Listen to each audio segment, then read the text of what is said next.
Dude, how you been? Been good.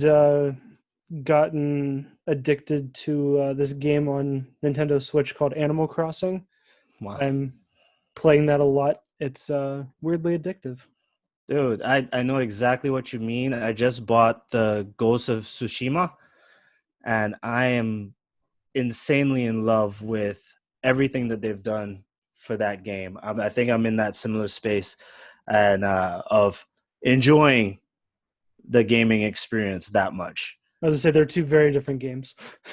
Completely different games. There's, I was, with all the COVID stuff going around and with everyone seemingly to try and find some sort of COVID friendly way of doing storytelling. I think that the gaming market is really booming in that respect. It's really like an interactive movie almost. And there's a mode in there that I'm not going to spoil for anybody, especially if you haven't gotten it. For the movie lovers, you're going to absolutely love it. So, guys, with that being said, we have another episode of For Real. This is episode number 40 here for you guys. And I can't wait till you see what we got in store.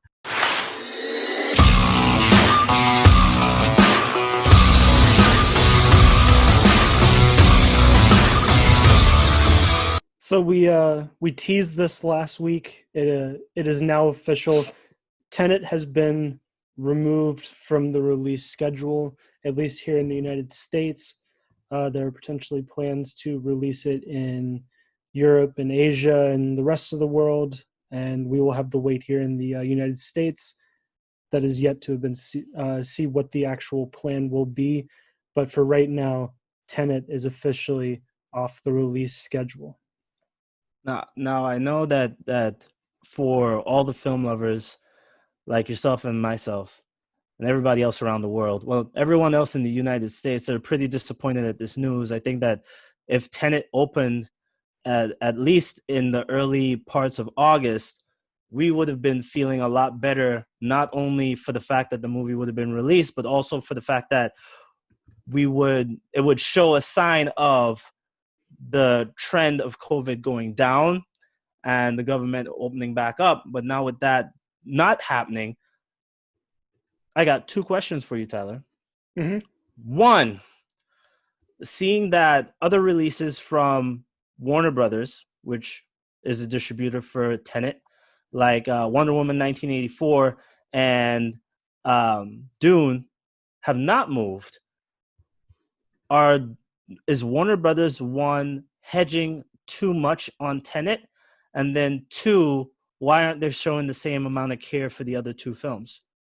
Those are two very good questions. One, at least for the amount of care with the other two films, I think it is Christopher Nolan and his hand being very, very involved in the release of this movie.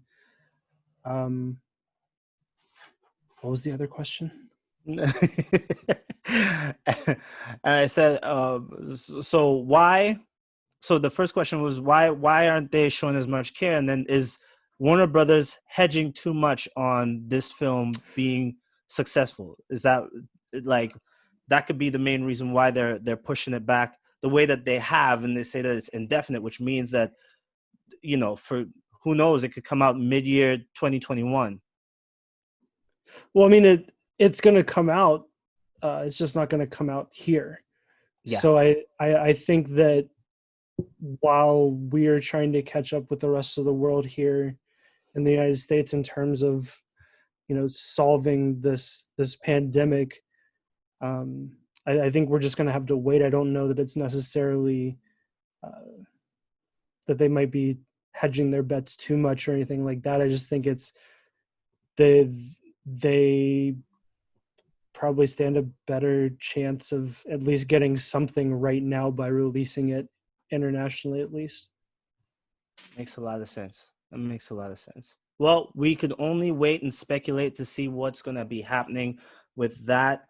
I know that if you got the money, take a plane ticket to Europe and go watch the movie. I doubt anybody's going to do that.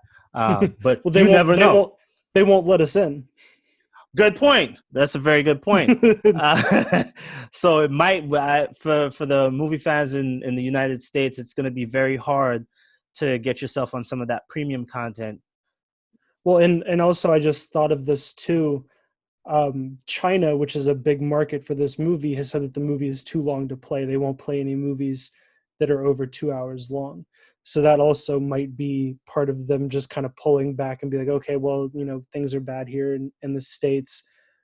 Let's figure out what we can do with China. Let's figure out what we can do elsewhere. See if we can get something, because I'm sure it'll make money there, and then people here will have to stay off the internet and not read spoilers. Yeah. That seems about fair. What's the likelihood of, if the movie gets released abroad, that Warner Brothers will just cut their losses and VOD it over here on the release? Oof, I, Slim to none. I, I mean, they might have to. Mm-hmm. Honestly, they might have to. Yeah.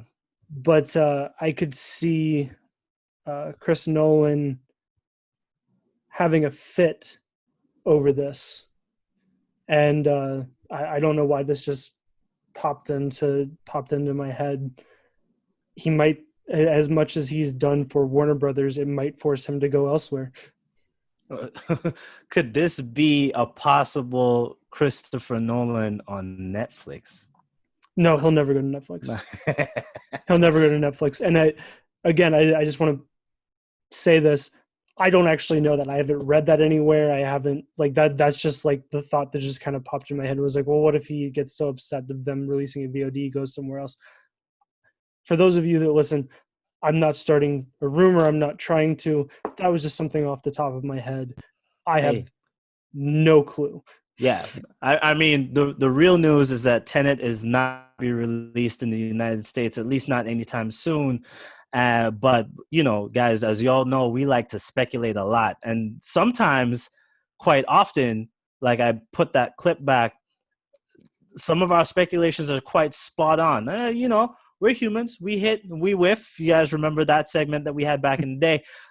This could be a hit or a whiff. We don't know what could actually happen. I think, for me at least, I would think that it would be not selfish of Christopher Nolan if he doesn't allow it to go to VOD, because there is that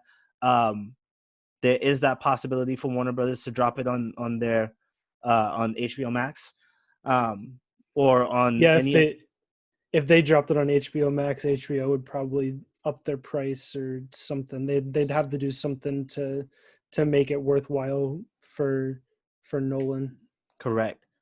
So these are all speculations. We don't know where it's actually going to land. But the other point I was going to make is that I think that, and I don't know the dude at all, but I think that Christopher Nolan should realize what's happening in the country right now. And businesses like Warner Brothers need to do what's best for themselves and make those choices for themselves. And VOD might be the way to make back some of that money that they've poured out into the marketing, into the production budget as we see it. So there's a lot on Tenet. Like we talk about Tenet a lot, guys. If y'all don't know, it's pretty much the movie of the year. I think that Chris Nolan, well, not think, this has been publicly known on all the news networks, that he has been trying his best to have this movie usher in the reconnect of moviegoers to the cinema and revitalize. I think that the real aim is that this movie is going to punch a hole through that whole COVID mystique and revitalize the industry, so that moviegoers will come back to the theaters that they love and that Christopher Nolan loves. But we could only wait and see. Meanwhile, we have some Futha Muckas. It's very hard to say without saying the bad word. Ryan Reynolds, Sam LJ are back at it again. So this dynamic duo first had some sort of connection on The Hitman's Bodyguard back in the day, and ever since then, we've always been wondering, like, are they going to do another one? Well, guess what, guys? So on the streaming service Quibi, they are releasing an animated film. Obviously, well, animated. It's a series. It's a film. This is an animated series. Sorry, called Futha Mucka. I don't know how to say it exactly, but this looks like a fun one. I don't know about you, Tyler, but this looks like something that it might bring me to Quibi. I mean, I was very opposed to your 10 minutes or less on the content that they're producing, but this might be something I might want to invest in. Maybe I'm not gonna lie, I did sign up for the free trial. I'm still going through it right now. I have not watched more than the thing that I'm about ready to mention, but I did get it to watch the Princess Bride thing that Quibi did, that Jason Reitman did, with a bunch of Gotcha. different actors playing the different parts, which was a lot of fun and worth the free trial, which lasts about 2 weeks. So I got a little bit of time to catch up on some of the things on there and see if it's actually worth it to keep the subscription. But yeah, no, I hope Quibi's still around. I know Mm-hmm. it's not doing well. It's Maybe it's not. a way to get people interested. We'll see. Yeah. I'm not sure if the industry is quite ready for that short form, like you already have YouTube for it. You know what I'm saying? Like, and YouTube is free. So you could get a bunch of, like, you won't get the professional high end short stories on YouTube, but you could get a lot of great content on YouTube, and that's for free.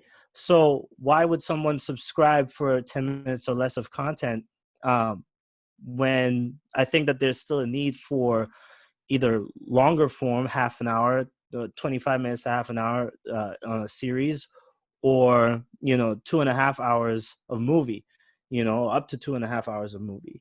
So I'm not sure what the I mean, it was a good idea initially, and there is a show on there from Kevin Hart that got piqued my interest. um Die Hard. yeah, yep. that got me giggling at the ads. So we'll see what happens.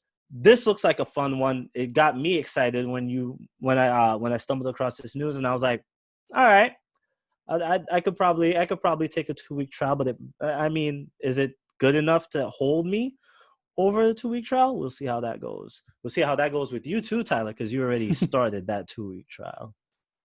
Indeed, I did start it before this news broke. So, but yeah, I'll let I'll keep you posted. Keep me posted. That's what I like to hear.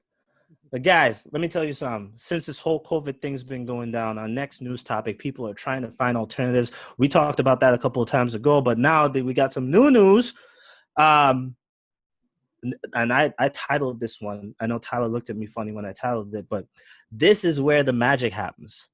And the magic is happening in Ireland right now, guys. I'll tell you something. Right now, the industry is running to Ireland, seeing that production has slowed to a halt here in the United States. And Ireland is seeing an uptick in business when it comes to production shoots happening over there, as European production slowly restarts. So everyone is finding alternative sources in order to continue their projects. Ireland seems to be the place of choice in order to make some of these productions happen. Awesome. I mean, Yeah, it's it's like I keep saying. I hate to keep beating this horse, but it's it's good that we're planning for the future. mm-hmm. It's good that we're trying to get these other things started, but if there's no place to show them, what are we doing? So let's try to get things. I It's exciting, but I want to see things get restarted first before I can really start getting invested in some of this news. True. I think that my only thought when it comes to this is that I'm glad that people are getting a little bit more inventive or a little bit more creative when it comes to doing these types of ventures, looking outside of the United States in order to make these things happen. And also, it's bringing a certain level of income to Ireland in terms of um, their economy. The only issue is that the United States, we're still pretty much barred down and can't see our way through that. So people are looking for all these alternatives. And it's making sense for a lot of people. I just want to see the payoff happen over here at home.